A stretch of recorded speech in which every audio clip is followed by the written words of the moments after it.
Katika mwendelezo wa operation dhidi ya uhalifu, jeshi la polisi mkoani Morogoro limewakamata watuhumiwa wawili kwa matumizi mabaya ya silaha za moto aina ya pisto wanazomiliki kisheria lakini wanazitumia vibaya.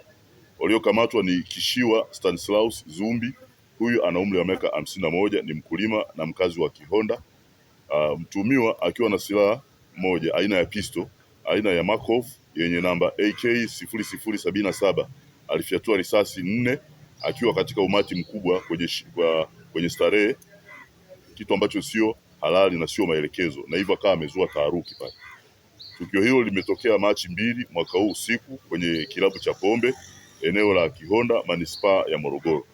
Vile vile amekamatwa Ibrahim Ideva Yusuf, huyu ana umri wa miaka 45, ni mfanyabiashara na mkazi wa Tumbaku, kwa tuhuma za kutishia kuua kwa silaha, tukio ambalo limetokea Machi 13, 2026 huko katika klabu cha pombe eneo la 88 manispaa ya Morogoro.